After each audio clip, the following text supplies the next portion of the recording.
Alrighty, we're gonna start our stock, which is gonna be the base for any kind of gravy. What you always wanna do is make sure that you make a very rich stock, meaning that you're gonna wanna saute your vegetables really well, and then you're gonna build that into your stock.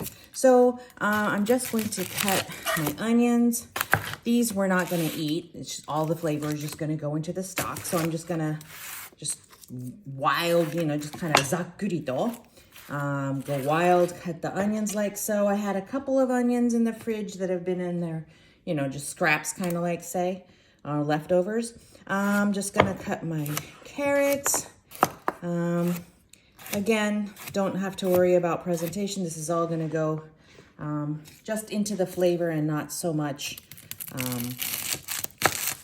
and we're just gonna strain everything. All right, so we have 1 clove of garlic, 1 carrot, about a 1.5 onions, and then I have a celery stalk. And again, if there's any, flavors that you despise, and a lot of people don't like celery, you can always omit whatever, you don't like, add what you do like. I like to have all of my ingredients out, so I'm not, looking for stuff while I'm cooking. So I did go ahead and I prepped. I got out my salt, my pepper. We need wine. I didn't have any wine today. Well, I did have wine. I had some rosé wine. It wasn't that delicious. I mean, it wasn't terrible. I didn't enjoy it too much. So I'm gonna use that rosé and salt, pepper. I always use kosher salt because it's not as pungent. It doesn't hit you in the face. It's not that kind of saltiness to it. And then I had a little bit of Japanese sake. So any kind of liquor will do. With my chicken, I'm using chicken bones today. These came, actually no, I had to go out and purchase the chicken bones. For the turkey, I had some pieces that were, in the carcass of the turkey. I'm gonna rinse these and then soak it in salt water. And by soaking it in salt water, it takes out of the kind of like gamey flavor and kind of cleans it. It has a cleaner finish. So I suggest that this is maybe a half a gallon of water and then a tablespoon of kosher salt. And I just kind of let it sit in that bath for about 10 to 15 minutes. All right, so what I'm gonna do is I'm gonna turn off the camera. I'm gonna take off, drain the chicken from this salt water, pat it down to remove, all that excess liquid. And then we're gonna go over to the stove and fry things up. All right, so I'll see you in a sec. All right, so we're at step 2. I have all of my ingredients prepped. Here's the chicken that I patted dry, and then the veg we already showed you. Turn on my stove, and what I'm gonna do is I'm gonna start off with sauteing the chicken. Because the chicken, by doing that, oils from the chicken will render. And then if I use that to saute my veg, it's gonna give it more boost. So when you saute, make sure that you, color is flavor, as some of the more famous chefs say. Make sure that your pan is hot. And we're gonna saute this until there's a nice brown color on it. Once these are all sauteed, we're gonna pop it into a pot today. We're gonna use the pressure cooker just to save time. Lots gonna go on today. We're gonna be making stuffing and all that kind of good stuff. So I just want more stove space, so I'm gonna use the pressure cooker to cook this for about 2 hours. Gonna get all the yumminess out of the bones and the meat.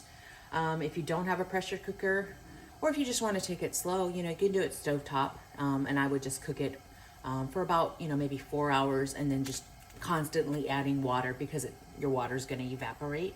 Don't have to babysit it too much if you have the pressure cooker, which is nice. You can kind of just set it and leave it. All right, so in goes the chicken. Or the chicken bones, I should say. Chicken bones or any kind of poultry bones that we're going. Got some nice meaty pieces here. And we're gonna flavor at all stages. So every time we add something, we're gonna salt and pepper it. And like I said, you know, keep your ingredients close by. If you're not really familiar with cooking, you know, make sure that the salt is open and ready to go. You know, your pepper, it's open and ready to go. And it's like on standby. That way, you know, you're not flustered and you can really focus your attention on, you know, what you're doing instead of, you know, risking it and burning your ingredients. Don't want to crowd the pan. I kind of want to add more just because of time, but I'm not. If you crowd the pan, you're not going to get that color. This was the chicken/turkey was at room temperature. That's going to give you better color because it's not going to be as cold. Don't touch it. Don't fiddle with it. You just let it sit there. If you do want to tweak, just kind of like check it out. Just kind of lift it up just a little bit. No, she's not ready. Let her set her back down. Don't do anything more. We're not going to be stirring. Once you start stirring, that caramelization is going to be interrupted in a sense. Okay. Once it is kind of that color that I want it to be, I'll flip it over and then you'll be able to see what color I'm going for. Alright, so the chicken has taken on color. This is the color that I'm looking for. It's a nice golden brown. So I'm going to flip it over and then there we go. See? Love that nice golden brown color. And what's great about, like, you know, building taste or flavor at this stage is, you know, the color is going to be beautiful. So your gravy is going to have that nice brown color to it. You can see that quite a bit of oil has blended, and that's like oil just from the chicken. So that's the flavor that's going to go into the veg. So don't do anything to that oil. Make sure you don't burn anything, because once you burn it, that char flavor is, you know, going to transition or transfer over to your veg. So, you know, kind of keep your eye on it. And then once the other side, you know, gets this nice brown color, transfer it to, you know, your pot, so it can go to stage 3, which will be like a slow simmer and cook stage. You can actually do this in one pot if you don't have this much meat and veg to cook. If I were to put all this chicken, turkey, and veg into a pot, it wouldn't, you know, get the color that I want. So today I'm prepping for Thanksgiving, so I'll probably have about a gallon of, maybe a gallon or 3/4 of a gallon of stock that I can use for my gravy and my stuffing. But if I didn't need, you know, this much liquid per se, stock, then yeah, I would totally just make it in one pot, less pots to clean, and, you know, yeah, there it is. But let's see, yeah, a little bit more, so I'm just gonna gently put that back. Don't put over if it's too much. It does have a tendency of flattening. And here's, you keep the fire fairly high, but then again, make sure that it doesn't burn. You don't want it to burn. Let's see if this guy, he doesn't have much fat on him. These ones had, you know, fat and skin on it, so it's going to take a little bit longer to brown. But this is a leaner piece of meat, so I'm going to flip him over and see if he's done. Ooh, okay, he looks perfect. So I'm just going to throw that guy in there. And then that will give me space. And now it's getting a little bit hot, so I'm going to add another piece, which is going to bring the temperature down in the pan, which is kind of like a good thing, because it's getting a little bit too hot. So you can adjust the temperature by adding more things or by lowering the fire, of course. So here we go. I think, this one's gonna, this is a beautiful. This one got beautiful colors. So I'm gonna throw this guy in here, and we'll go with the next piece.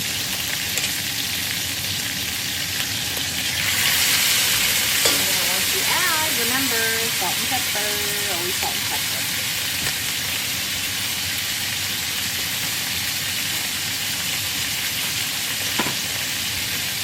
Let's see.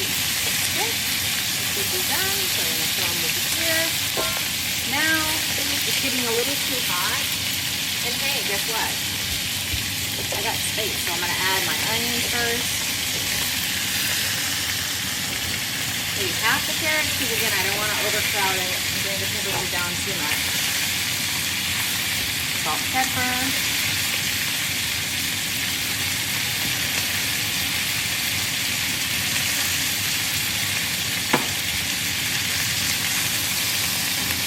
This one maybe a little bit more. Kind of like white here, so I'm going to put that a little bit more. So we'll just continue doing this, and then I'll meet you back here in a couple minutes. All right, so we're nearing the end of step 2, and what you'll notice is that I added the heartier vegetables first. So I went onions, I let that saute for about a minute or two, and then I added my carrots and my celery. And then lastly, I'm going to add a little bit of parsley, and then the celery leaves. You know, it's not going to withhold the heat. It will burn a lot easier. So, you know, and then, oh, the garlic clove, you know, I just cut in half. And then make sure that this doesn't burn. Any kind of, you know, if your garlic burns, then everything is going to be bitter, and then you're going to have to start all over again. There's no fixing that, you know, burnt flavor of garlic. Okay, so like I said, I had a little bit of Japanese sake, so I'm just going to add that. And then maybe 3/4 of a cup of and that was, you know, leftover rosé that I really didn't enjoy drinking so much, but I think it will be perfect in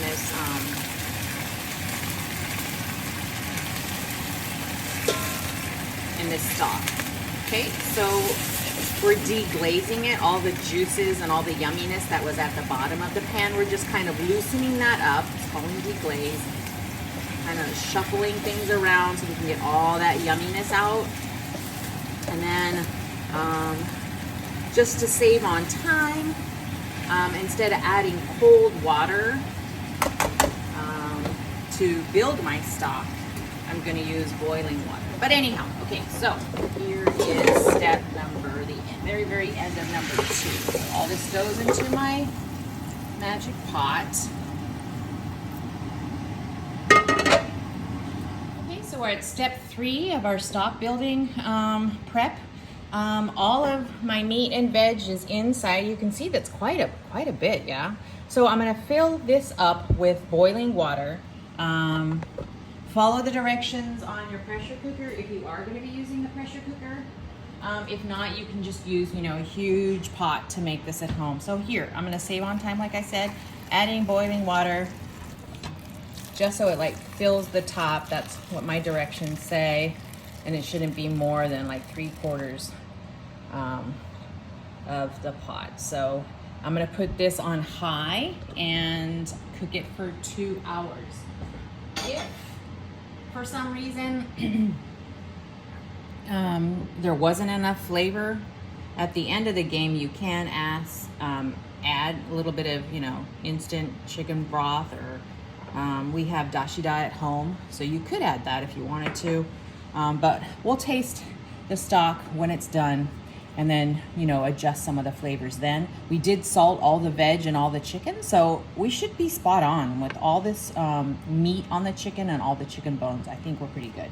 I'm gonna add, these are kind of scrawny little bay leaves, so I'm gonna add 1.5 of the little scrawny ones. If you've got a big one, add 1 big one.